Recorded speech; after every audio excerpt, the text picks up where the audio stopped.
Hey folks, welcome to the show we like to call Long Shots. Hey Sharad, how are you doing, man?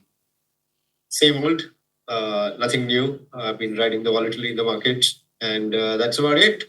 We've seen some swings in Adani, as we were discussing last time around as well, ups and downs, and then ups again, but pretty much the same. Markets obviously in a supremely interesting position as of now. Reserve Bank has spiked up rates, hopefully for the last time, at least in the short to medium term. But today we are not going to talk about public markets. Today we are going to talk about something more private. So we have with us founder and CEO of Deciml, Mr. Satyajeet Kunjeer. Am I saying your name correctly, Satyajeet? Yes, you are. Hey, Satyajeet. How are you? Hi, Nikhil. I'm very well, thank you. Thank you for having me here. Hi, Sharat. So, do you get time to decouple out of your day-to-day entrepreneurial journey to also delve into the listed space? Are you tracking Adani? Are you tracking all these things? I mean, it's not there's not enough time lately over the last 4-5 months. I however have been following the entire Adani saga. But yes, before I started Deciml, was a keen investor in the listed space. Right. Come from a background of CA, so it's something I've also studied, something that I've had a keen interest in. So it was, growing up from 1920, a little bit of money that used to be there was always good play money. And I've done my bit of experimentation with the public markets. But do you miss that? Not really. I think, the risk-taking appetite has definitely increased from being 21, 22. Right. But I think I'm playing one of the riskiest games right now. I think this thrill keeps it This going. thrill is So not really. Of course, I have my SIPs and everything going on. right. But just the time to honestly track the market actively is something that has not happened over the last at least 4 to 5 months. From doing your share, I mean, we let you speak about the company, but it's taken a role of a behavioral nudge to some of the guys to invest money now. Yeah. It's been from just doing it for myself to encouraging more and more people to do it now. Yeah, so I mean that segues very nicely into sort of Deciml, your company, and let's just sort of quickly talk about what the company does. I mean, it's we've seen that play. I mean, there is a little bit of people have tried to tap that space in their own unique, different ways. So let's sort of hear very quickly on how do you sort of do that and what Deciml does. So again, very, very simple concept, right? Say you go and you buy a cup of coffee, costs about 45 rupees, and you pay via any digital medium. Today, your UPI apps, your debit card, credit card, the amount getting deducted from your account is rounded up to the nearest 10. So 50 rupees gets deducted, 45 rupees will go towards the coffee, and the additional 5 rupees is invested on your behalf in mutual funds. So at any given point, any transaction that you do, digital transaction, of course, 4, 5, 10 rupees keeps getting invested on your behalf. It's basically targeted towards a younger audience to get them into the habit of investing, right? By integrating this into their lifestyle and reducing the amount of cognitive load and the entire overwhelmingness that surrounds investing. If you look at the number of engineers, doctors, designers that keep graduating every year in our country, right? Were never really taught about personal finance. Growing up, sex and money, I think, become very taboo topics in Indian households. Sex is something that we don't discuss. Money is something that parents take care of for us. You will live with your parents. It's not we don't have a culture where we move out at 16, 17. You at least end up living with your parents up until graduation, until you move away for education. So it's in that space where we're very protected. Our parents take care of everything that's related to money, that's related to finance. So we're shielded in a way. But what that also does is it handicaps us in a way, right? And on the parallel track of school, if you look at, there's absolutely zero subjects that actually touch base upon personal finance. Now these kids graduate at 21, 22, and the world expects, oh, you're earning your own money and you should know how to manage it, right? While there's a high level of intent, I think the action is, often missing. And that's where, that's the piece we're trying to plug. Yeah, no, I mean, I completely agree. I mean, that financial sort of missing piece in the education curriculum is something that Nicola and I talk about fairly often, and that's sort of understood. Coming to your product, right, Satyajit, uh, wha- like once someone buys, like your example, $50, 45 goes for coffee, and $5 going to mutual fund. Like two things. One is sort of what are the steps required for your user to do that? And second is like, how do you make that decision on what mutual funds goes where? Is there any kind of risk profiling at bespoke customer level that, I'll put it in a tech mutual fund or I'll put it in a growth mutual fund, a small cap fund? Like what are those? How does the business logic for those decisions unfold? Yeah. So, right, great question. So, what we do basically is, again, I'll answer this in two halves. First is the steps involved, right? Yeah. So, once the user downloads the app, a very simple onboarding process, a KYC process that needs to be done, and then there's a linking of the bank account. The entire process now, again, because KYC has been digitized, the entire process should not take you longer than about 180 seconds.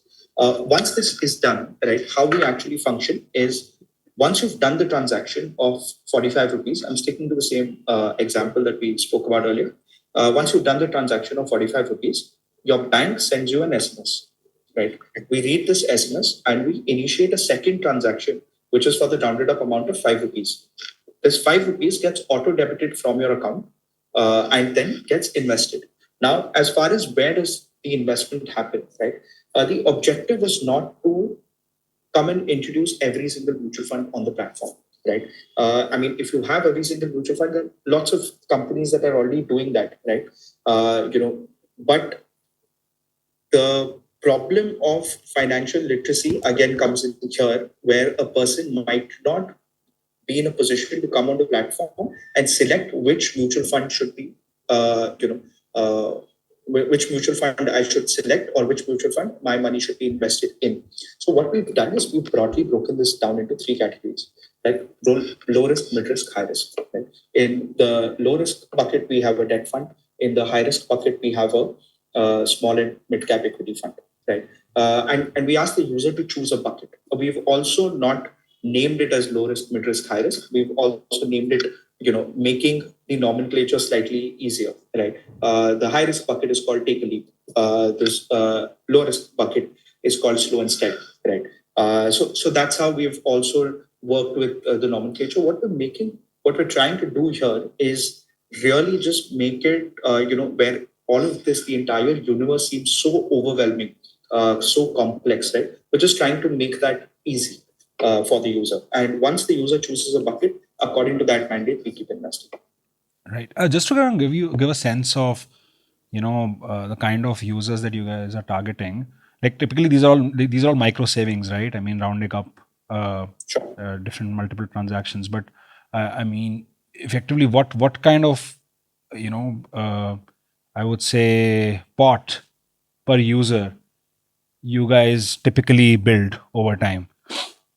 So for us, we have a very small sample size, right? So I can't give you year-long data, but I'll give you. So the first question that really always pops up is, yeah, 4 or 5 rupees will amount to how much, right? And is it really significant? Do I really need to have an app for this, right? Is it really significant? I'll tell you this, that there's a big difference between the behavioral patterns, spending patterns of a 35-year-old and of a 21-year-old, right? I'm going to explain this with a simple example. It's example from our database, right? Which we see the most common transaction actually is a packet of cigarettes, right? A 35-year-old, when he wants to buy, when he wants to consume a cigarette, he or she will go and buy a packet, right? Does not want to keep going back. They're happy to consume this at office, probably at home on their way while driving in a car.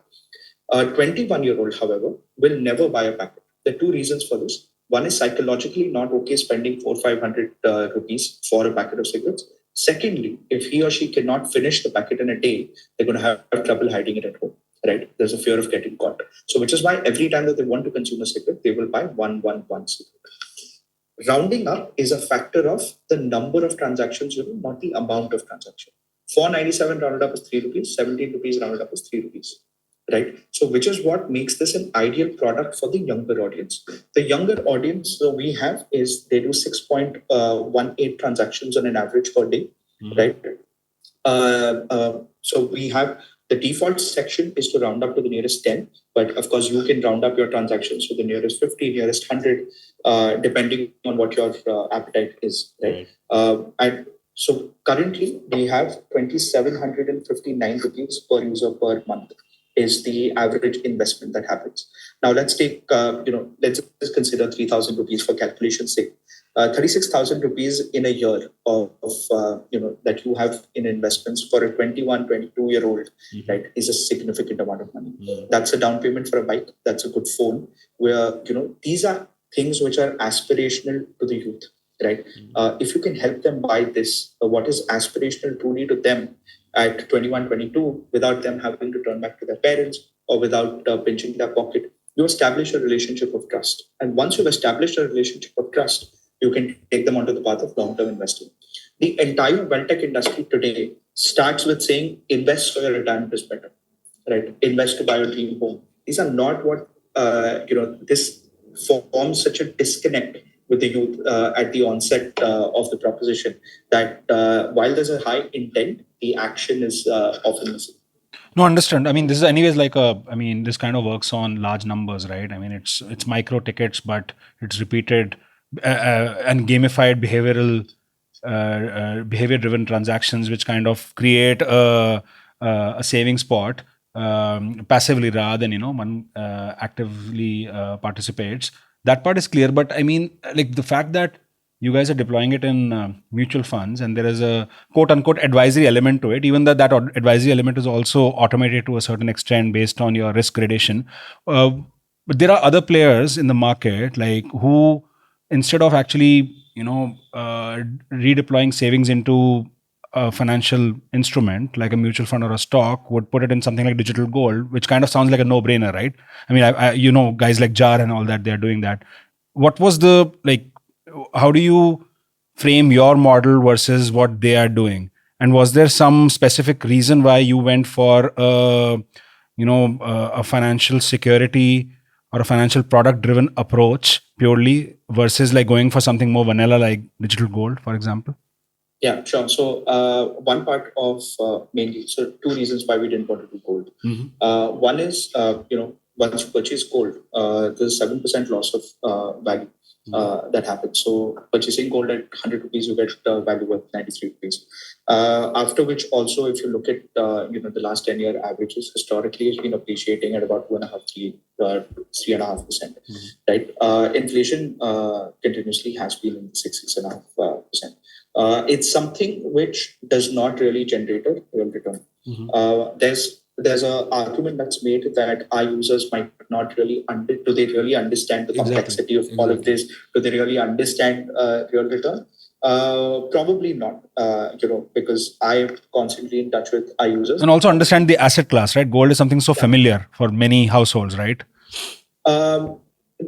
Yes and no. So if you actually look at the awareness levels of a 21-year-old today, compared to when probably you and I were 21, there's a significant amount of difference. Right? I did not get a phone until I was in college. Right?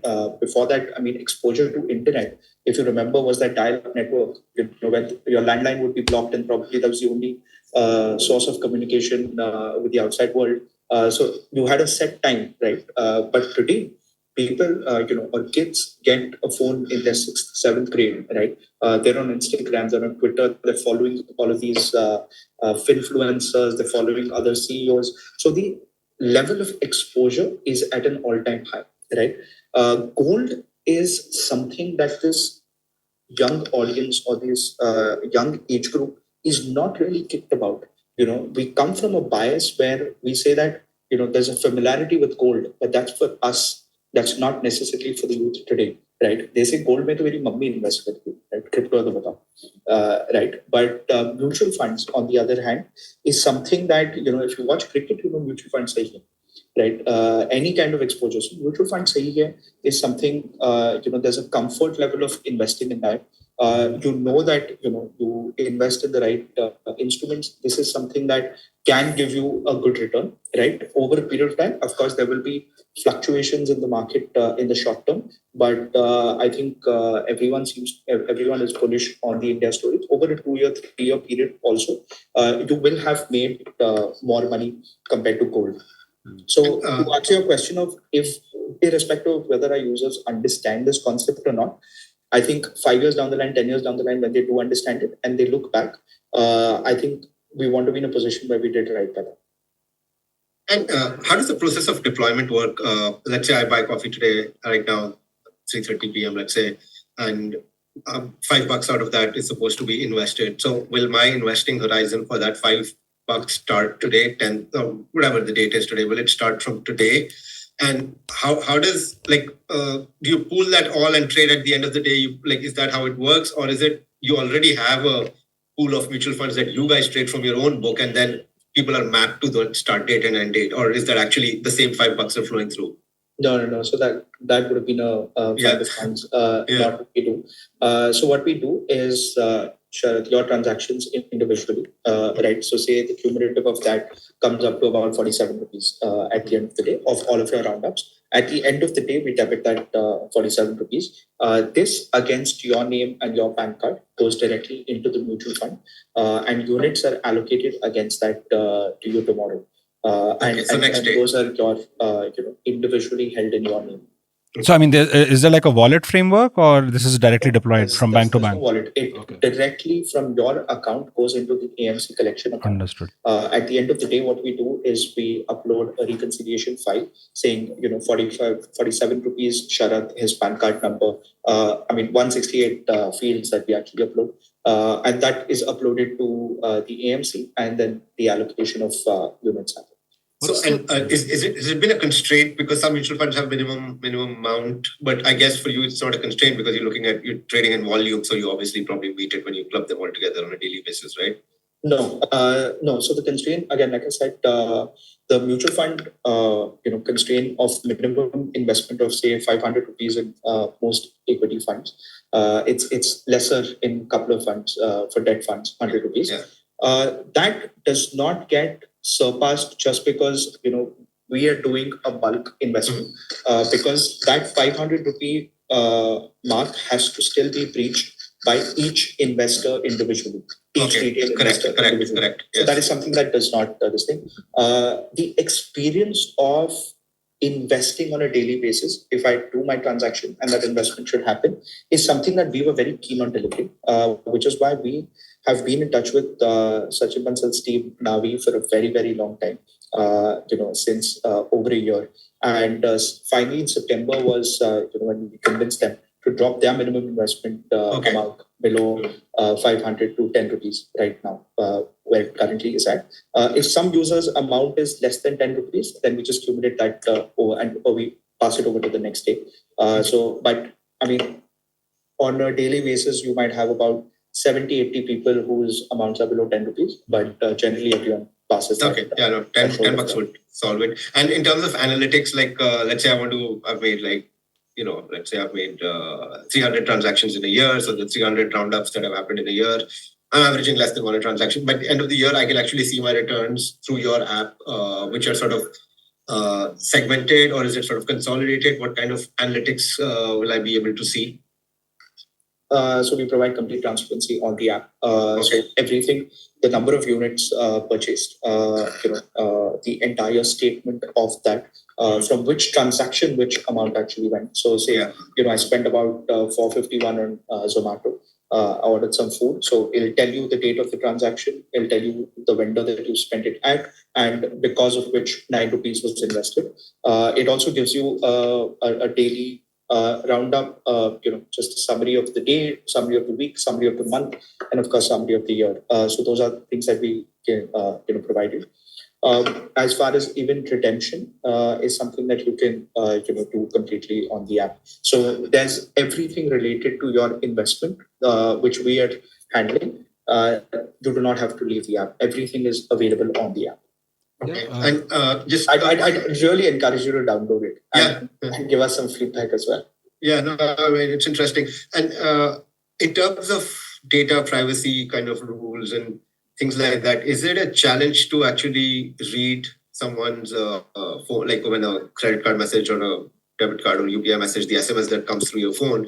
Is it a challenge to sort of read that, or like I guess the user just has to allow access while they're downloading or using the app, right? Is that the extent? Yeah. So the user has to consent to this, but of course after that, there is a certain level of encryption. There's a certain level of security features that we have enabled, and we being a regulated entity, it's not that we can surpass any of these things.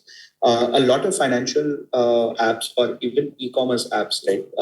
Any kind of business will collect a lot of data. It's about how do you protect the user's data, and all of those norms are in place.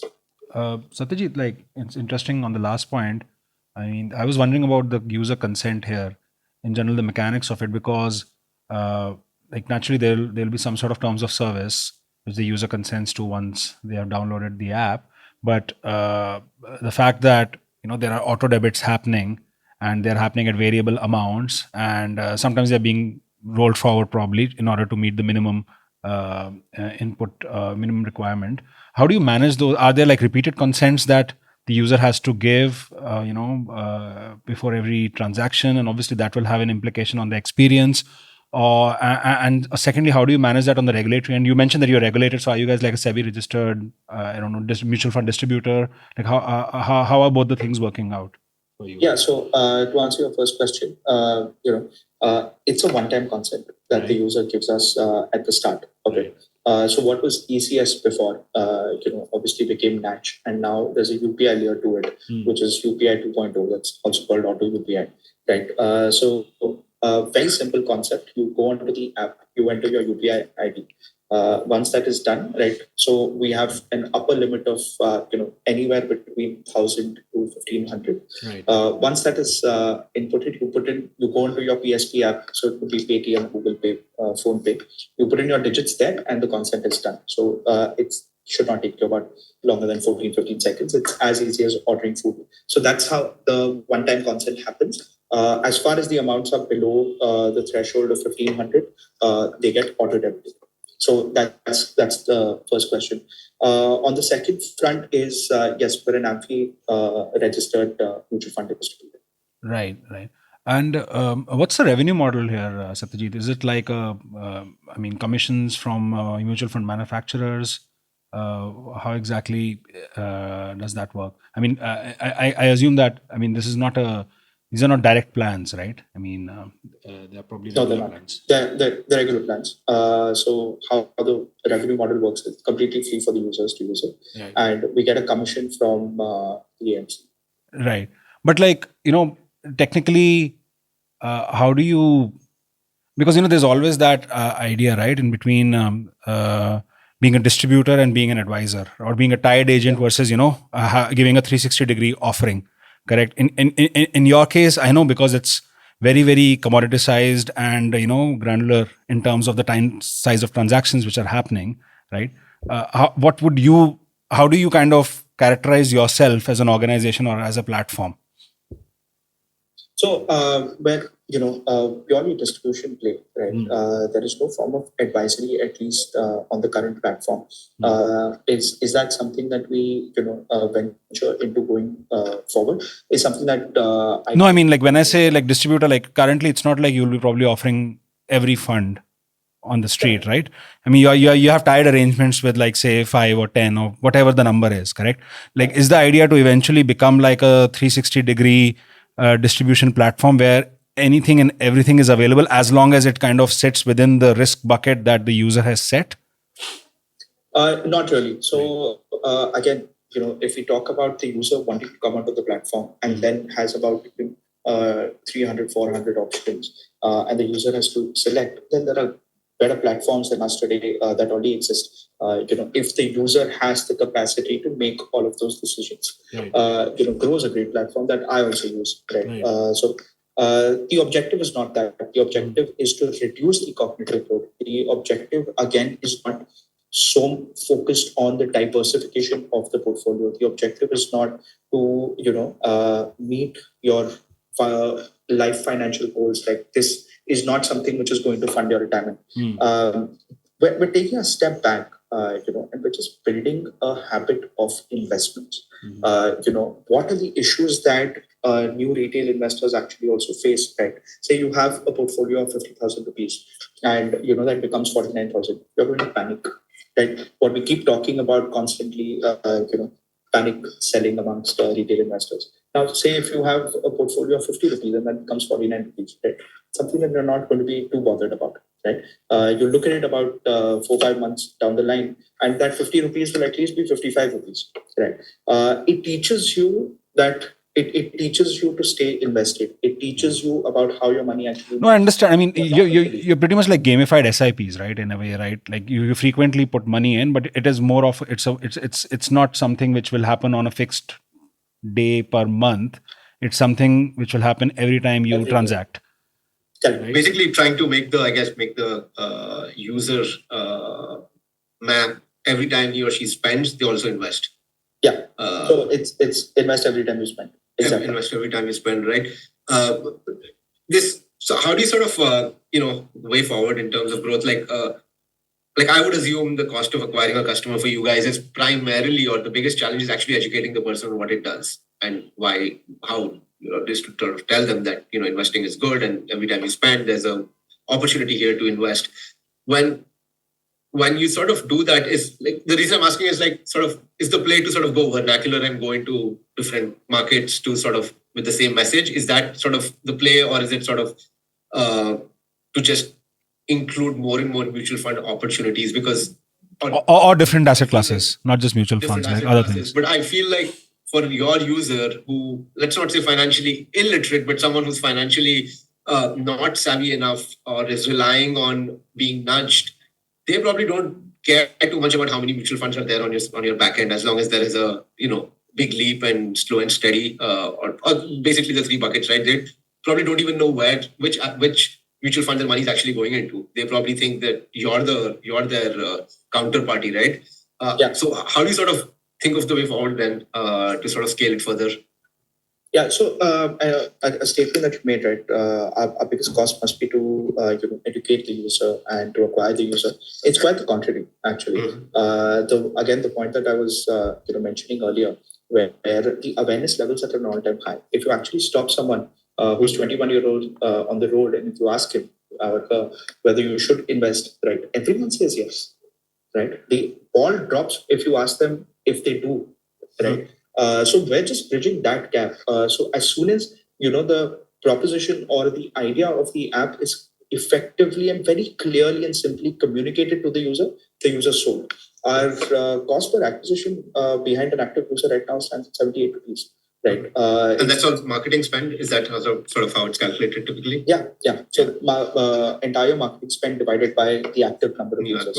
And this is not cost per download. I mean, that's a vanity metric. We don't really track too much. It's about if you're actually investing. And then what is the day 7 and day 30 retention, right?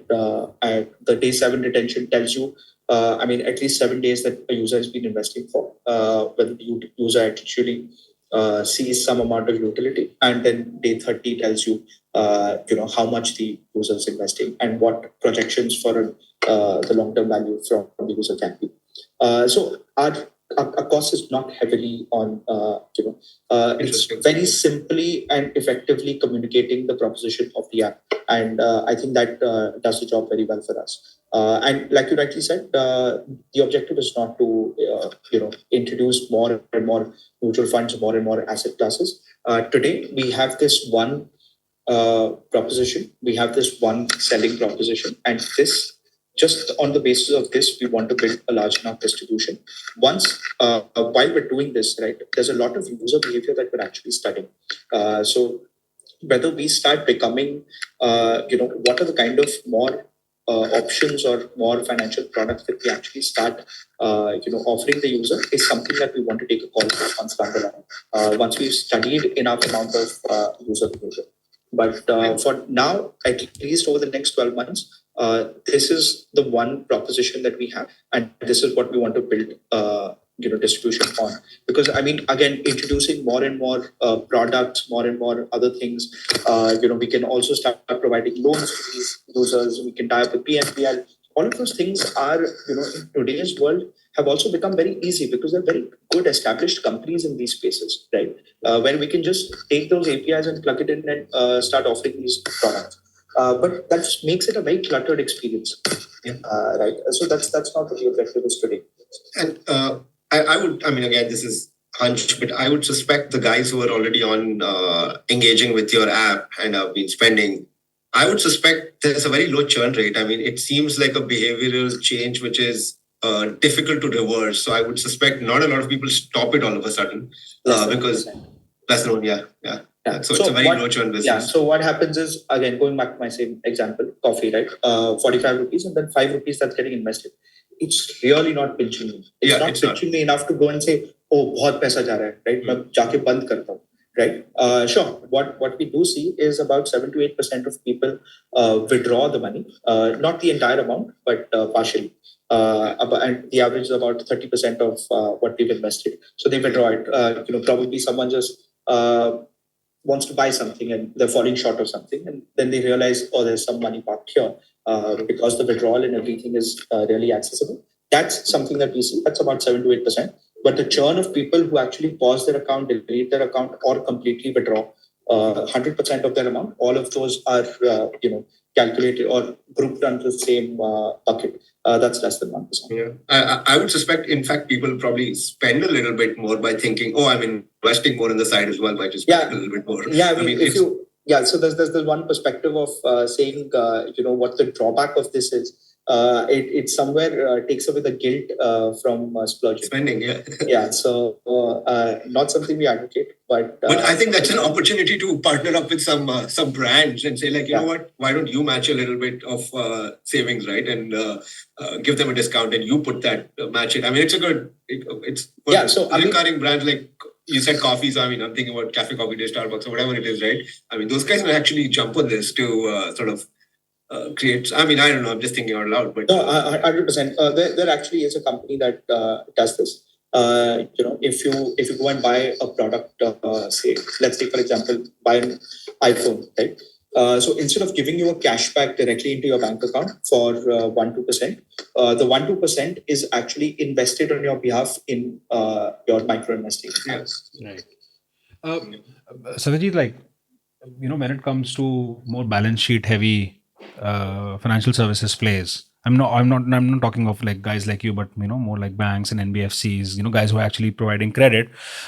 Retaining customers is always a major issue, right? I mean, because effectively, if you're taking a loan, your interaction with your creditor is going to be very minimal, right? Only when you are paying back.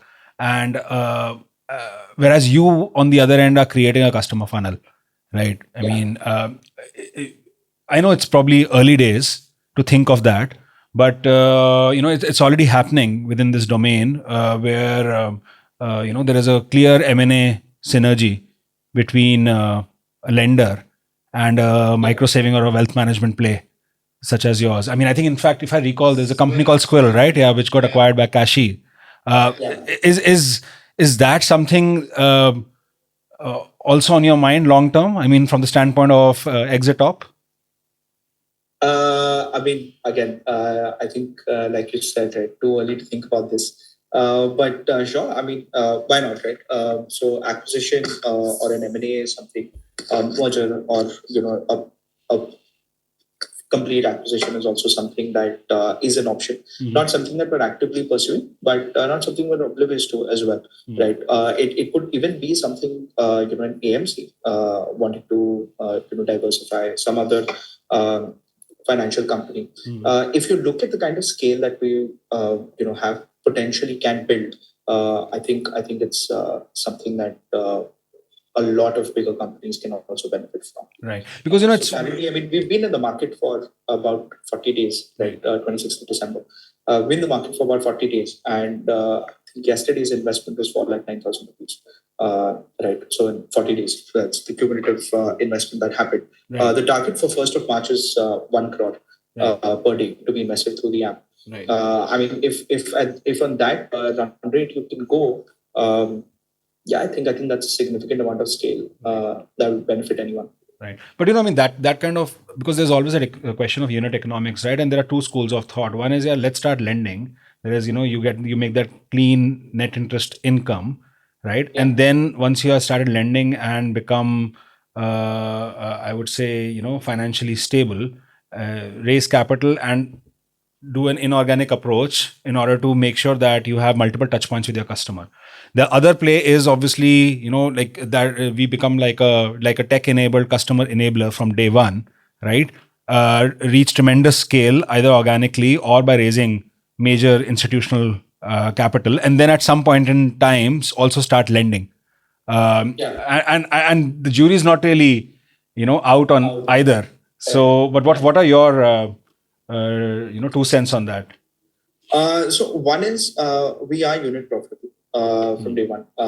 We've actually spent 2 years just building up the product. Right. The reason for that is it's not the tech bit that took us 24 months to build. It was certain partnerships that we were working on, which actually took us that long. Right. Say either we came from a very traditional, I come from a very traditional finance background, and profitability was something that we were focused on. Of course, we're not net profitable, but we are unit profitable today, which means that we will have to keep raising the funds. As far as going out to actually lending, because that's where the highest amount of margins seem to be. I think at least our stance currently is that we want to stay away from lending for a while at least, right? But how the product evolves after the next 12 months is something that we'll only be able to take a call at least 6 months down the line from today. Once we've analyzed a significant amount of user behavior, we start analyzing gaps through all of this. If you look at the amount of data that we actually study, it's significant. So that's what that's how we want to take it. I think we've been able to build a good niche, and this is something that we want to run with for 12 months and not start cluttering just because we have. Again, today also we have a very, very small distribution, but just because we have distribution, we don't want to get greedy and try to upsell and cross-sell a lot of things already. Let the users actually see the benefit in creating a corpus of themselves, on behalf of themselves. And once they have about 20,000-30,000 rupees, right, which are their own investments, how many people in the age bracket of 21 to 26 can actually say that. Once we've been able to build that story, I think that's when we'll actually start exploring a couple of value-added services, right? Though, in terms of a major issue that everyone is struggling with in our generation is because of Zomato and Swiggy. All of these expenses have just ballooned. Right, the amount I spend on say F&B is significantly high, but how much do I actually spend? I don't know. There's no spend analytics that's actually provided. We already have all of your spends. So a couple of value-added services which not really bring in revenue for us, but your spend analytics systems, all of these which actually increase the engagement levels of the user with the app. These are a couple of things that we're already working on, and we'll ship those out in the next 2 to 3 months. But other than that, it's something that we'll wait and watch for now. Right. Yeah, it's an interesting model, right? I mean, back in the day, there's a habit of putting change in piggy bank, right? Yeah, I mean, that was just saving. Now this is the same thing, but there's investment. Savings has been replaced by investing. You're just putting it. And sort of, I think you've raised some capital as well. Is sort of the plan to sort of raise more capital to scale up? Is that something in the plans, or right now it's sort of just not immediate plan of fundraising and just sort of execute on building it further out? No, so I think so we raised a million back in June. That round which we raised was very, very strategic round for us. We wanted people who would get us a significant amount of distribution. We wanted people who could help us mentor us in certain sections of certain sections of the business where we needed help. The next round we will go for an institutional round, but what we want to do is, we've since June we've been able to build out the product. We've been able to get it out, build a small amount of distribution. But by, like I said, by 31st of March, we want to get to 1 crore invested through the platform on a daily basis. Those are the metrics that we want to hit. And if 31st of March we hit that, 1st of April we are back in the market raise. Right. But we'll raise after that. We like to generally talk about competition a bit on the show. I mean, we don't have name names. We named one name in the beginning of the show itself, and you yourself were saying in between that maybe technology and the mechanics and the UI UX of the product might not be the more critical element here is often partnerships, right? In terms of basically locking up the supply side. For the lack of a better word.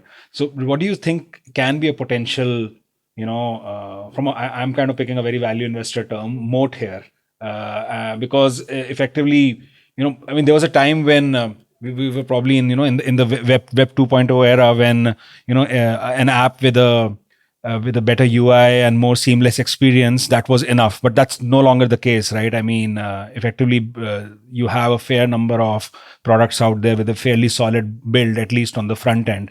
So how do you view as CEO a potential, protective buffer for a business such as yours? Honestly, the honest answer to this is everything that we have been built is replicable. And that's something that we've always told our investors as well. It is something that is replicable. It is something that eventually will be copied. What the kind of partnerships that we have today, or the kind of distribution that we're looking at building, this gives you a 6-month head start, right? But that's the maximum amount at which how far this differentiation can go. Right.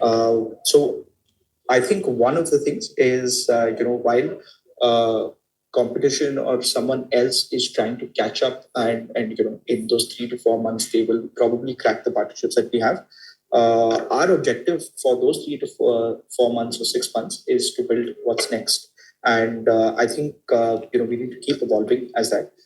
We need to get distribution, and we need to build loyalty with the platform.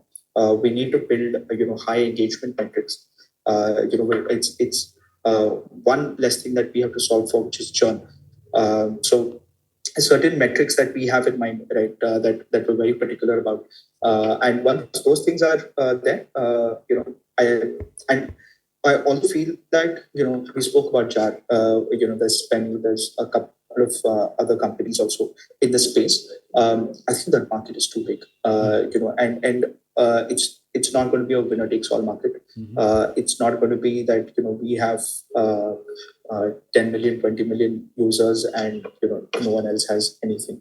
I think, if we look at just between 18 to 28 today, we have 367 million kids in the country, right?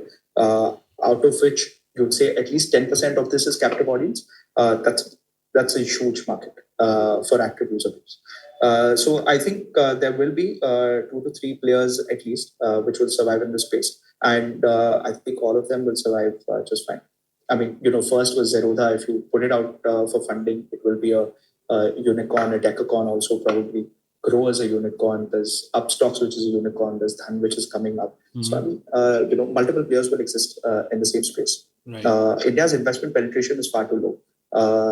And I think the potential in that is significantly higher. Let's not even discuss, very idealistic scenarios of can we get to 50% investment penetration, to 50% of Indians invest in the capital markets, but 10% is definitely achievable. We're sitting at 2.5%, 3%. Today, if this gets to 10%, I think every single company that exists today and 10 more that come in will have more than enough business. Right. So competition is not something that really scares us. But no, do you visualize a scenario where like your typical TG actually has 3 or 4 apps? Like, so say they download Deciml for mutual fund exposure, they download Jar for digital gold. Like they kind of diversify their asset classes based on what you guys offer. Is that something that you are, you think that's the way it may pan out? depending on, I don't know how the rounding up will work then. Everyone. I think from the scenario that you're suggesting, I think could work in the it's a dating app. It's a classic dating app scenario. I mean, probably doesn't even apply here, but I just thought, I'll throw it in. No, so I think it might work in the short term, but I think over a period of time, companies just converge in their offerings. So over a long term, definitely not. And that long term, I honestly mean in this tech world, it's 12 to 18 months. But before that, probably yes. But I'm sure a lot of our users, do experiment and flirt with other apps as well. And I think it's at a point where they want to see where what works for them. And not probably also necessarily what's better. The UI of something might just click for someone. The experience of something might click for someone else. Someone might be just very kicked about investing in gold, and similarly, someone might be very kicked about investing in mutual funds. So I think the concept as a whole is something that I'm very bullish about. This concept as a whole to attract the youth into the investing ecosystem is going to really grow over the next 2 to 3 years. And I think a couple of good companies will survive and do exceedingly well. I think companies might compete on returns after that, like on which app is giving better returns on the investments being made. Just one final question from my side on the product. Obviously, rounding up money automatically gets sort of goes into the investment pool or gets invested. Is there a way for a person to forget the rounding up but voluntarily deposit an extra amount whenever he or she feels like I'm feeling good today, so I can just put in $500? Like, is that something that the app allows? Yeah, so 3 ways of investing actually on the platform. Glad you brought this up. So rounding up, like we spoke about, then there's a daily deposit that happens, which is a daily SIP. It's nothing more than a daily SIP. The reason for this is, say, I'm again, I have a salary of say 20,000 rupees that gets credited on the 5th, and on the 6th, if I've done an SIP of 3,000 rupees, right, that really pinches me. Kalkata pieces are hard, 17,000 is only remaining. But if you just change this conversation and to ask them if they're okay with doing 100 rupees every day, say, coffee ka paisa, right? Still effectively doing 3,000 in the month, right? But it just psychologically does not pinch them. And a third way is a lump sum investment that you just want to put in 5,000 rupees, 10,000 rupees. Minimum of 100 rupees is the minimum barrier there. This caters very well to a lot of freelancers, which might not have a recurring, or a periodic income that comes in, right? I delivered on one project right now. I just got 25,000 rupees. Let me put 5,000 rupees in pocket. So that works very well for them. So yeah, 3 ways of investing on the platform. Right. I know Sharad said last question, but I'll have one more if time permits. What about content? I mean, that's something which fascinates us a lot in general, because you are a financial savings platform. And I mean, there's definitely content is definitely a hook, which especially for younger people who are, I'm not saying who are not financially literate, but there are so many there's so many things which are moving, right? When it comes to financial planning, taxation regimes keep on moving, regulatory changes keep on coming in. So do you see your platform also as a way to keep your users in the loop with the what's new in the world of financial planning and savings? I mean, yes, what we're currently doing, right? Again, very early days for us, but we've just built out an entire content team in-house. And we're currently in the midst of discussions on what are the current, what are the content buckets that we actually discuss? How do we develop content? Right. What do we do? Do we really need to take a route like Zerodha Vasaki, right? Do we need to build that out? So there are lots of blogs and everything that we do, which are simple to understand, easy financial, also demystifying the jargons. So there's certain blogs and everything that we've done on that. But a more full-fledged content strategy is something that we're currently working on. Right. But it definitely is a space which is very exciting, and it's a space which there's a lot of white space in, and definitely something that we do want to experiment with. So again, I was saying, one interesting way that we wanted to talk about this as well is get one financial expert on board, and get one person who's very very young, right? And just make them ask questions which are on topical questions, or which might be related to some terms, very commonly used phrases or jargons, and have them explain it in a very very simple way. Just document this. So probably creating that kind of a library is something that we're experimenting with as well. But yeah, I think it's interesting, and also the target audience that we are catering to, right? I think content plays a very very important part. No, absolutely, and no, this is super fascinating, Satyajeet. We wish you all the best in your journey. We'll definitely be tracking Deciml. I think Sharad is already downloading it as we speak. And Sharad was strangely quiet for the past 10 seconds. Anyway, so nevertheless, this was a great fun chat. And also to all our listeners, if you have any specific questions regarding Deciml, feel free to drop us an email, and we'll put it in the description. Also, if you're a founder, operator, or a fund manager and you'd like to come here and chat, we are always game to do that. Do hit the subscribe, follow, whichever button you see on your app. That helps us a lot as a podcast. And yeah, with that, this is Nikhil Arora, and I have with me Sharad Tupran signing off.